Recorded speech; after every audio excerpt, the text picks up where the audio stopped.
every year marks another year, that there's no closure. I still have insomnia 30 years after the fact.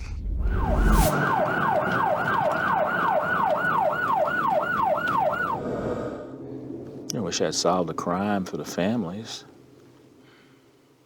We tried. This is the, I can't believe it's yogurt. I was a cop for 32 years at Austin PD.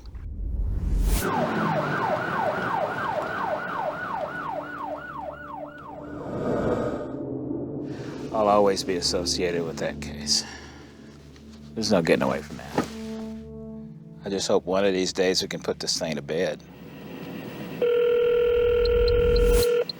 Jonesy? Yeah. You hear about the call 2900 West Anderson? Yeah, I'm headed over there. The call occurred at 11:27 p.m. Homicide 4. Homicide 4. Did you get my en route there? I was the lead investigator on the I Can't Believe It's Yogurt Shop murder case. On December 6, 1991, there was a robbery, fire, and murder committed. It's all right, I'll make the call myself. The victims were Jennifer and Sarah Harbison, Eliza Thomas, and Amy Ayers. I can still see them. I can still see the inside of that place. That stuff's indelibly burned in my mind. There has never been in Austin a more grisly, ugly crime. There's 4 girls in there, and they're all beautiful girls, and they're very young. They're cleaning up, they lock up the yogurt shop, and then we believe it to be 2 individuals. Came in, they forced them to the back room at gunpoint. I lost my sister Eliza Thomas in the yogurt shop murders. I was 13. Yeah, I was 13 when my sister died. The whole city was in shock. Everywhere we drove, there were these billboards with a picture of my sister on it. And so it's like, you just hold on to anything you can to get through these moments that are so impossible. We went where the case took us. Open the door, police! We're either going to charge some people and get them in jail or clear them from this case. I don't know how many murders I've tried. It's unlike anything I've ever done before. It's nothing but one unexpected twist after another. Do you believe that there is right now some evidence that could lead to the killers? Yes. Yes, I know who did this. I just don't know his name. Is this the end of the beginning or the beginning of the end?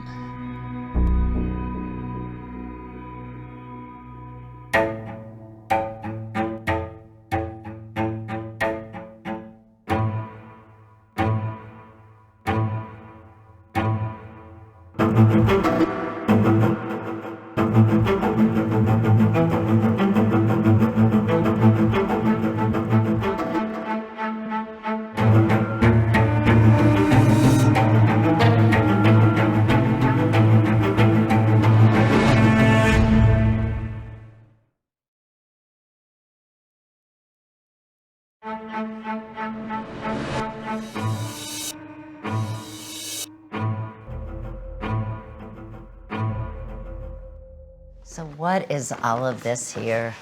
These are my notes. It's been more than 30 years since John Jones began the painstaking search for the killers of 4 teenage girls in an Austin yogurt shop. Oh, that's the big book. This one is really from day one. He has long since retired from the Austin Police Department and moved out of Texas. But copies of some of the case files moved with him. Hypnosis, polygraph, confessions. You know, I notice this sitting here. Yep. We will not forget. You haven't. Nope, can't. The images of December 6, 1991 remain all too vivid. I can definitely still see it. What do y'all got out there? I'm in Round Airport 35. Inside of fire, but we got fire inside of business. It started with that call from dispatch. Okay, I'm copying the fire part you cut out on the first part of that number. To go to a scene of a fire that would turn into something far worse. Apparently a wrongfully homicide is 3 fatalities. That's 10-4, we're en route.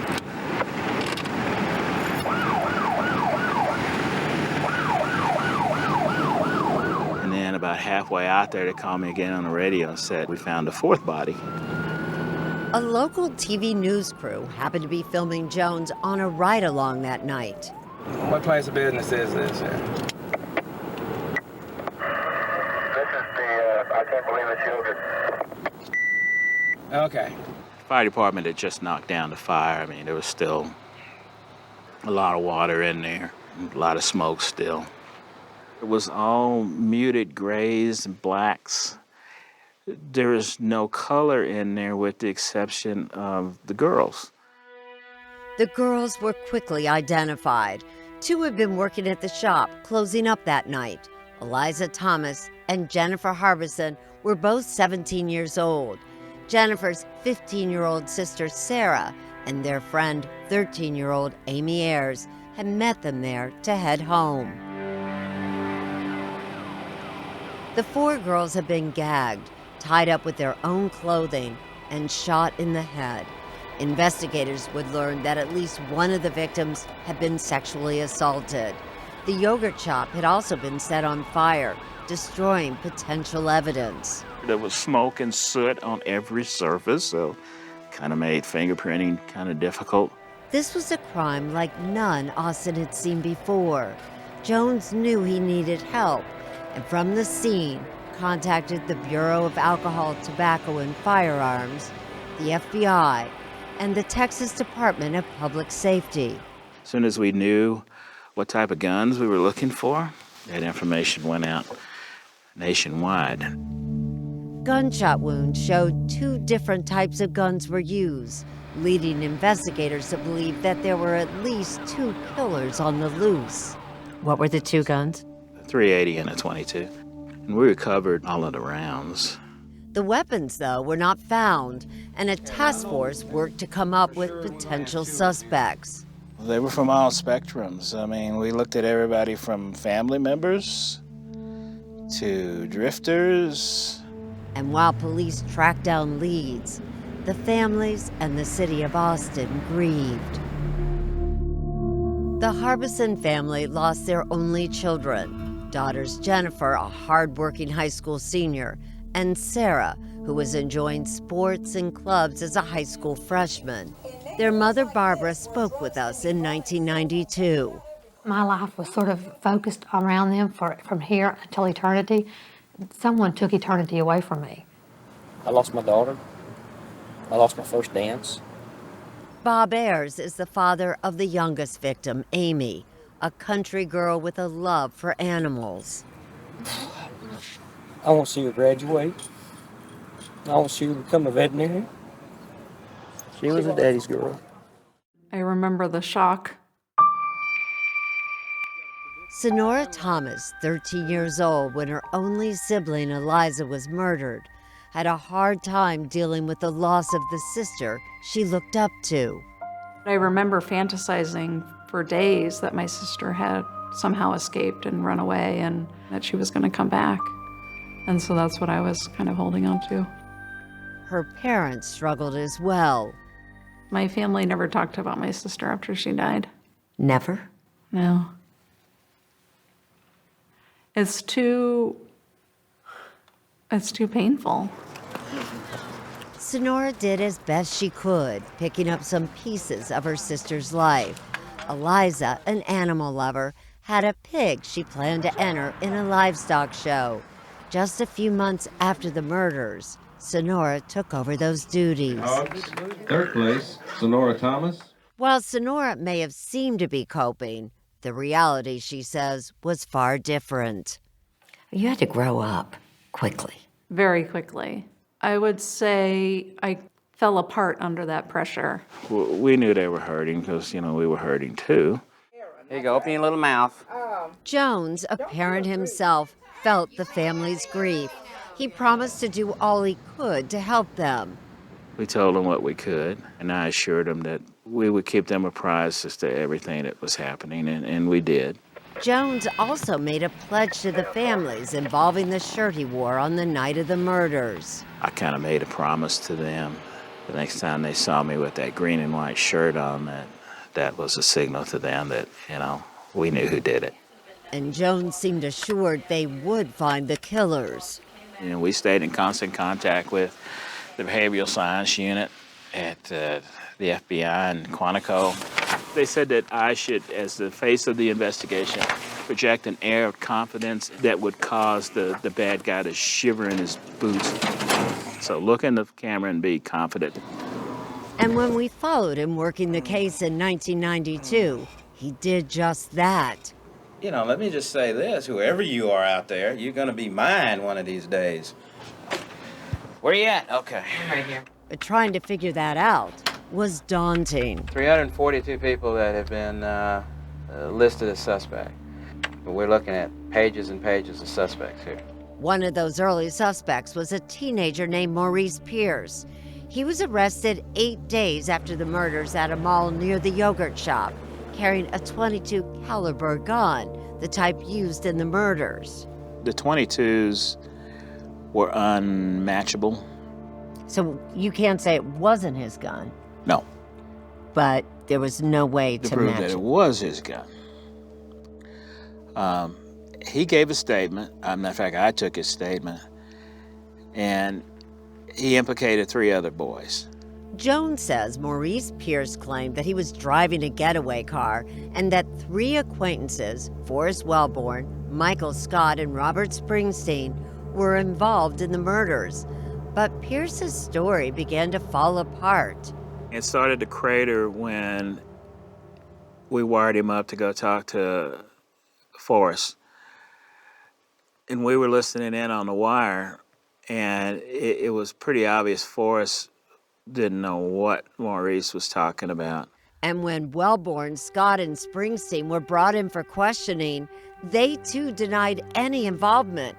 It was decided there was just not enough evidence to charge them. Now stop right here, right here. And the search for other suspects continued. Get down on the ground! Get down on the ground! Get down on the ground!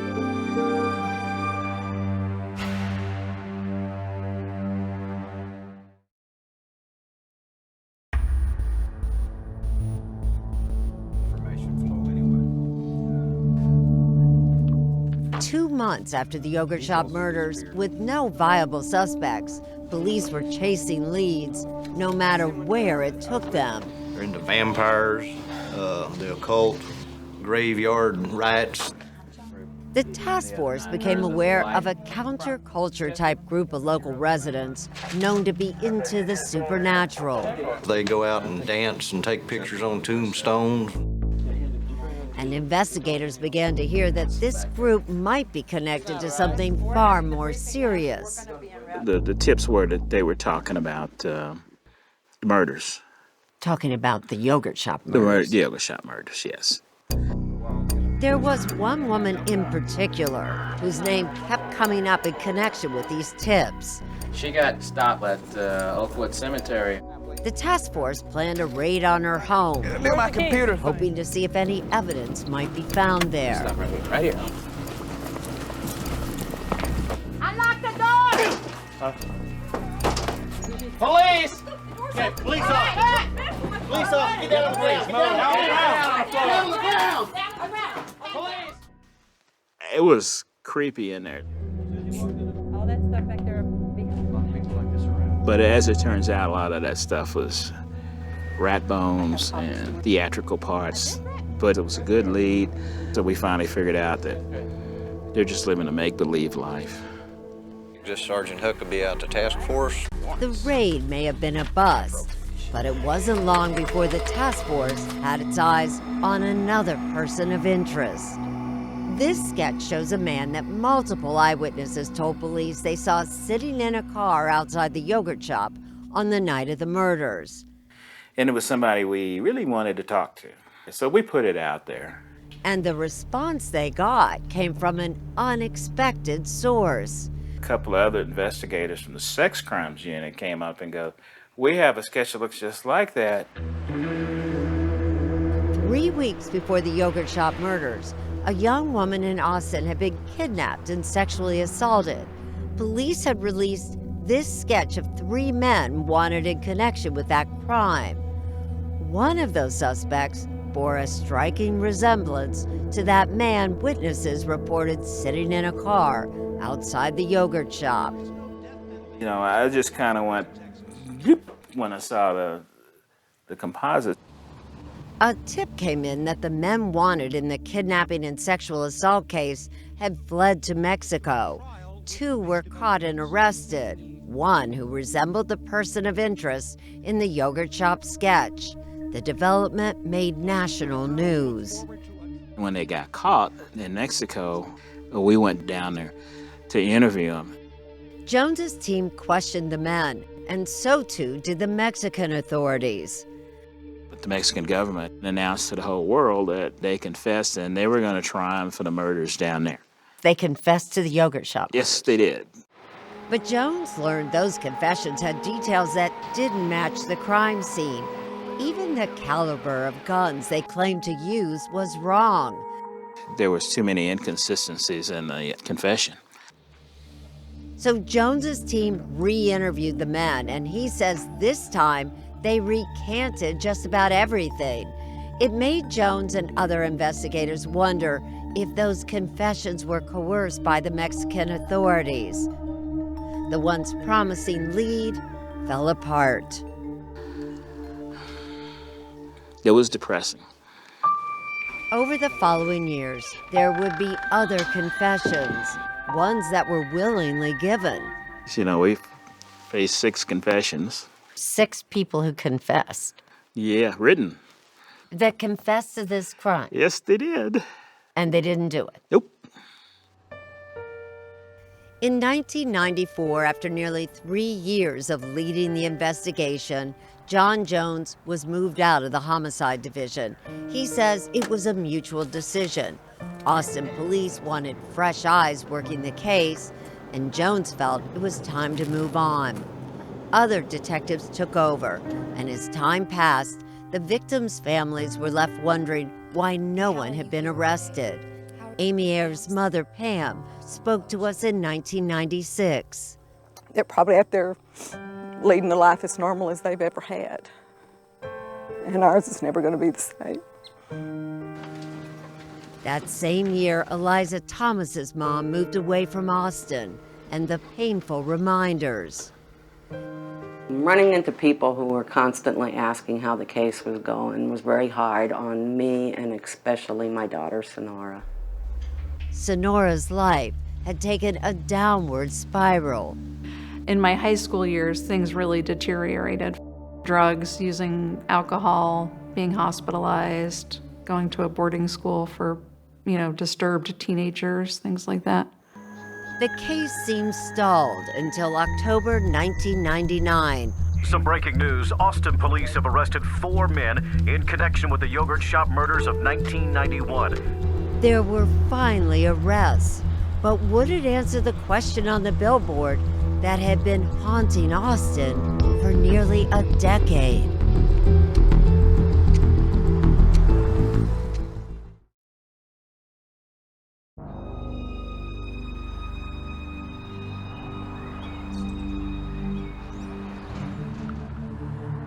After nearly 8 years, Austinites are getting some answers in the case of the yogurt shop murders. I want to start off by thanking y'all for joining us here today. For almost 8 years, we've all waited to hear the words that our police department is close to a point of solving a crime that has haunted our very souls. Today, we finally get to hear those words. When 4 men were arrested in the fall of 1999 for the yogurt shop murders, relief was felt citywide. Sarah, Jennifer, Amy, Eliza, we did not forget. The girls' families struggled to take it all in. There had been so many false leads for such a long time. It was hard to know how to think about it and how to feel about it. But there were finally names and faces to blame. Maurice Pierce, Forrest Wellborn, Michael Scott, and Robert Springsteen. To the task force, they were familiar names and faces. They were the same young men that John Jones and his investigators questioned just 8 days after the murders. Did you do this? I have no comment. And ultimately released for lack of evidence. I was confident and remain confident this day that we got as far with them as we could then. But that doesn't mean that there wasn't something developed later that would cause them to actually go out and arrest them. So I was going, yes, good job. I was ready to dig out the hideous green and white shirt. But before that shirt could come out of the closet, the one he promised the girls' families he would wear when the case was solved, Jones wanted to know more about what led to the arrests. There was no physical evidence, nothing. Joe James Sawyer was appointed as Robert Springsteen's attorney. What made them go back and charge these guys? Because the new officers, when they reopened the cold case, convinced themselves that we let them slip through our fingers. We had to have had the murderers in the beginning. In part, they decided that because they had nothing else. There was no new physical evidence suddenly tying any of the four men to the crime, but what police did have were two newly obtained confessions, one from Michael Scott and another from Sawyer's own client, Robert Springsteen. Michael Scott's confession came first. He was questioned over 4 days. Come on, Michael, you're doing good. Tell us, let's do this today. Let's do it. Seeing girl, I remember one girl screaming, terrified. Scott told investigators that he and the others only intended a simple robbery. He said they cased the yogurt shop earlier that day, and then after dark, he said, they came back, armed with 2 guns. I heard the gun go off. I only pulled the trigger once. I hear another gun go off. Investigators claimed that Springsteen later corroborated much of what Scott said. How you doing? This is Rob, is that correct? But after intense questioning, he went further.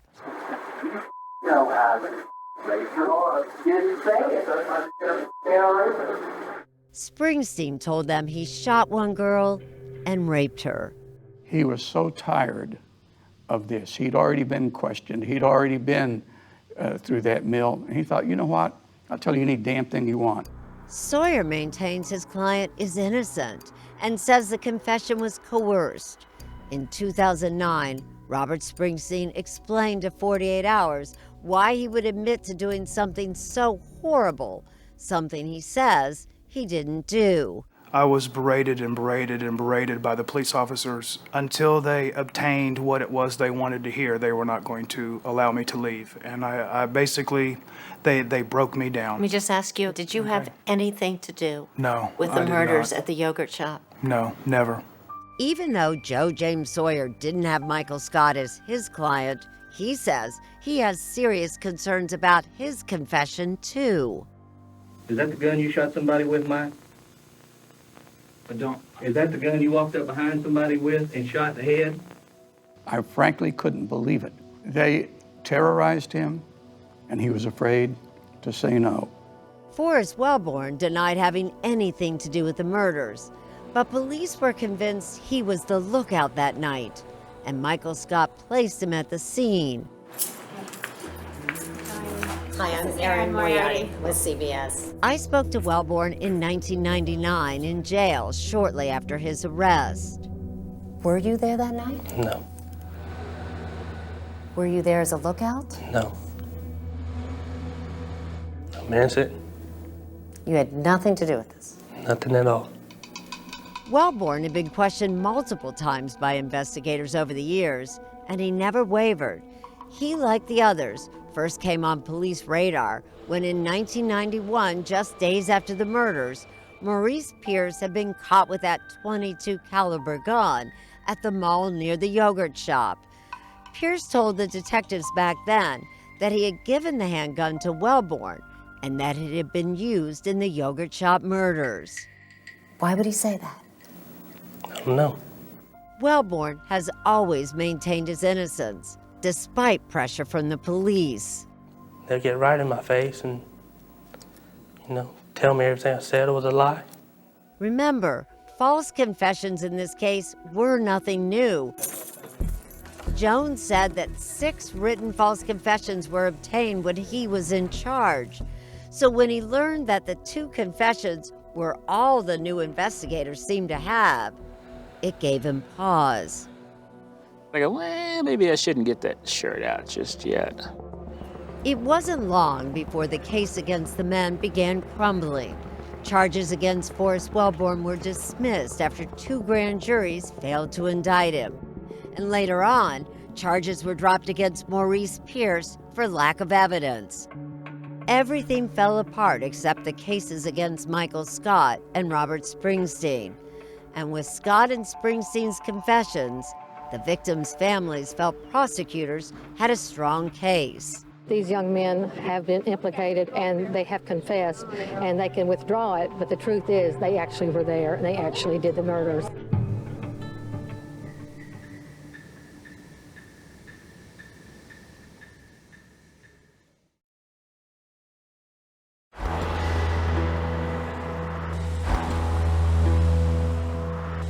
In 2001, nearly 10 years after the murders of Eliza Thomas, Amy Ayers, and Sarah and Jennifer Harbison, the yogurt shop murder trials began. Both defendants, Robert Springsteen and Michael Scott, faced the death penalty. The only thing that ever tied Robert or Mike Scott to that crime scene were their confessions. Confessions that both defendants said were coerced. The 2 were tried separately. Springsteen's trial was first. Neither of the men would testify against one another, so instead, prosecutors used their confessions against one another, reading parts of the confessions to the juries. Springsteen's lawyer, Joe James Sawyer, was frustrated that he couldn't cross-examine Scott. I thought the trial was massively unfair to my client and that it was being done systematically and with deliberation. The trial lasted 3 weeks. The jury deliberated for 13 hours. Defendant, please rise. And then reached a verdict. We, the jury, find the defendant, Robert Springsteen IV, guilty of the offense of capital murder. Guilty. Springsteen was condemned to death row.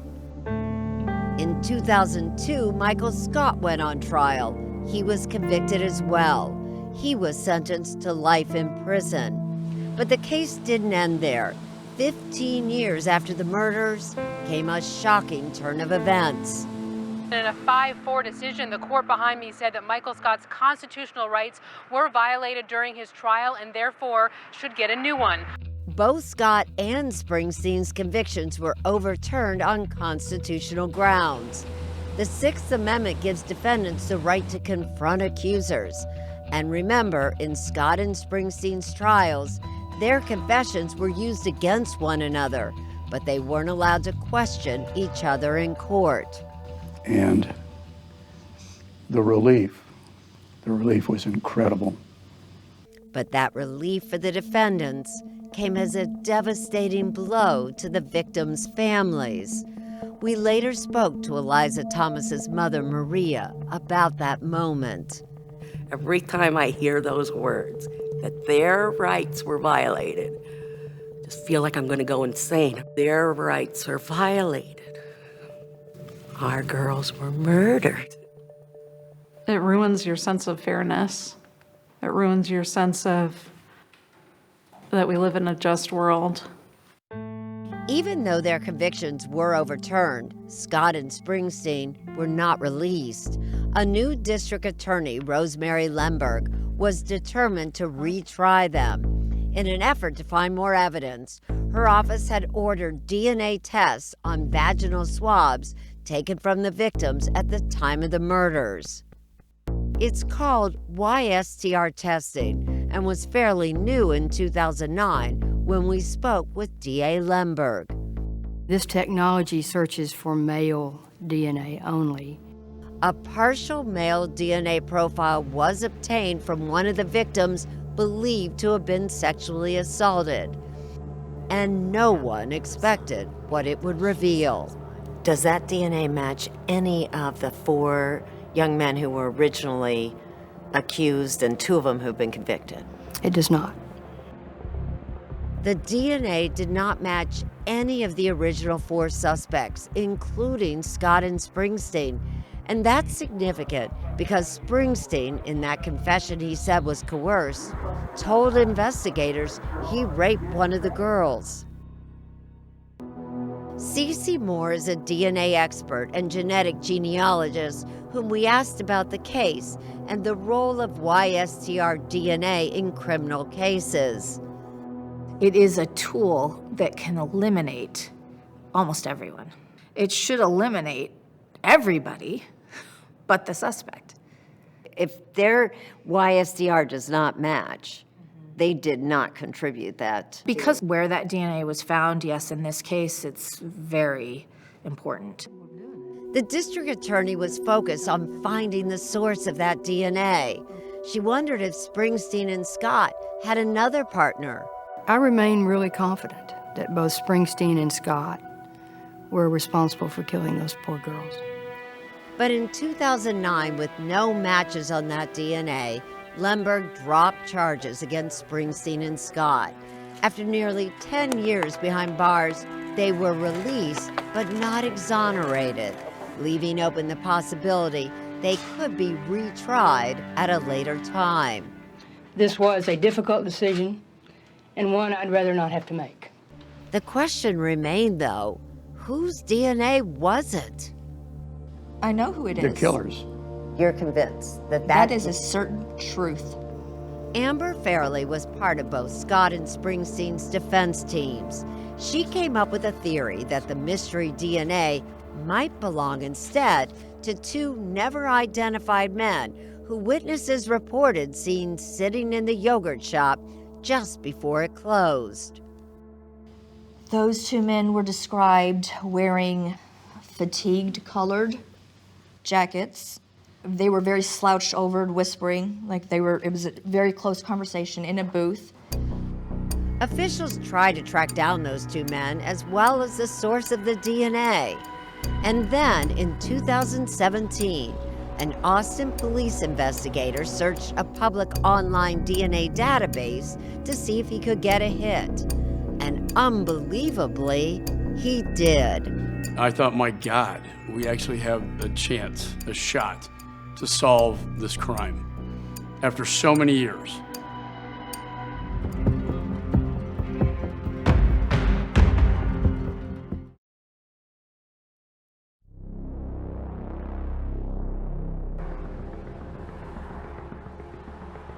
I really thought this was it.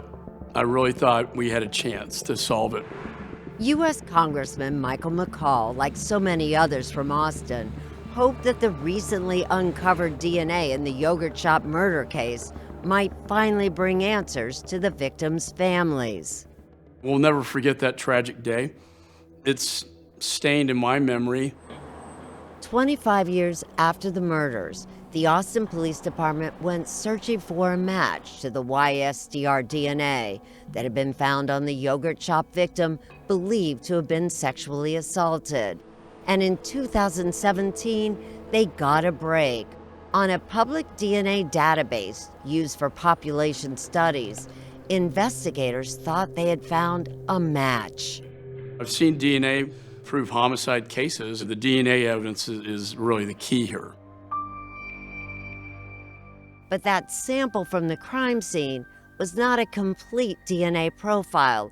It was just YSTR, the male portion of DNA, and it was not a very detailed sample, having just 16 markers. 16 STRs is not a very powerful match. There could be millions of people with that same profile. So in genetic genealogy, we usually use 67 or 111 markers, or maybe even more. But isn't it a place to start? It is. It's not absolute, but if there's nothing else to work with, it is certainly something to look into. Still, it seemed to be the most promising lead in years. But there was a problem. The seemingly matching sample on the public database had been submitted anonymously by the FBI. That meant it came from a federally convicted offender, arrestee, or detainee, but had no name attached to it. When Austin authorities tried to get that name, the FBI would not provide it, citing privacy laws. There are some restrictions on privacy, so it gets into some very sort of, dicey issues. Frustrated, officials reached out to Congressman McCall for help. And so I pressed the FBI very hard.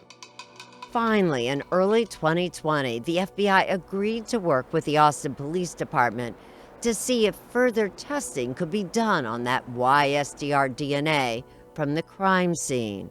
I was very excited about it. The idea that we could bring this case to closure for the families and bring those responsible to justice. More advanced testing came up with additional markers, 25 instead of the original 16. But as so often happened in this case, what seemed so promising turned into disappointment. Some of the additional markers did not match the FBI sample. In other words, what seemed to be a match was not. In a letter to Congressman McCall, the FBI explained the new results, quote, conclusively exclude the male donor of the FBI sample. As such, the FBI YSDR profile is not an investigative lead. And that was the greatest disappointment because we really thought we had it. If it didn't match that individual, doesn't it still mean there's somebody out there? This DNA belongs to somebody, right? It does. It does. And that's why we're not going to rest till we find the match. How important, then, is this DNA profile that exists to solving this case? I mean, it's everything. With DNA research advancing so quickly, there's real hope that one day that sample of DNA obtained 30 years ago may finally solve this case. Still, it will not erase the pain or the loss of lives. Every year that goes by, I get farther and farther away from my sister. And I worry about losing memories. Sonora Thomas struggled for years with panic attacks and physical pain until, with the help of therapy, she realized it was connected to the murder of her sister Eliza. With a unique understanding of what trauma victims experience, Sonora wanted to help others like her and became a therapist. There's so many moments, when your heart is open, you're joyful, but there's also this loss that's always accompanying your life. Sonora found it helpful to look for ways to remember Eliza. When we got married, we have flower and an empty chair at our ceremony, and my sister was mentioned.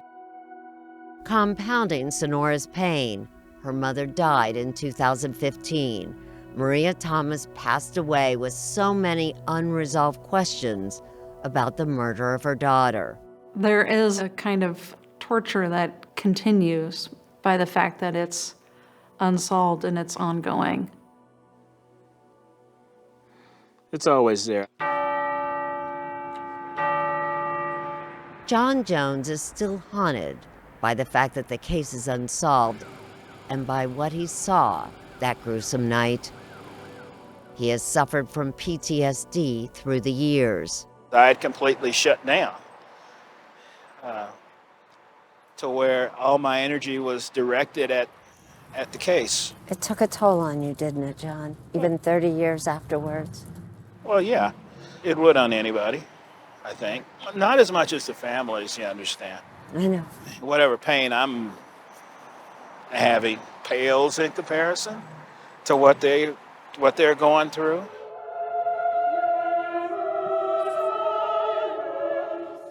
These days, Jones finds solace singing in his church choir. I can relax when I'm in church. Leave the world behind? Leave outside? No, I know it's just past the door.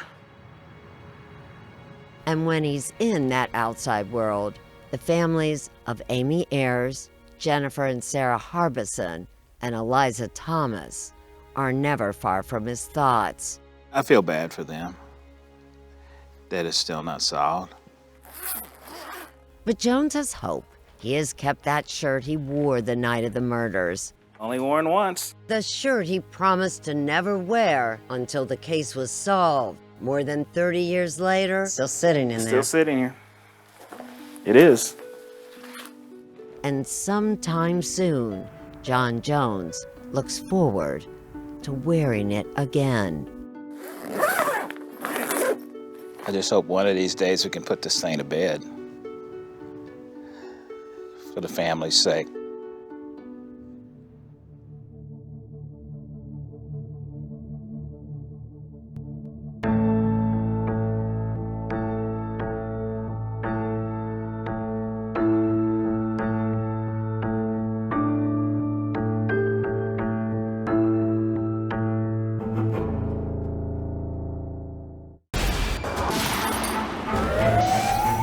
Hours. Don't miss an episode.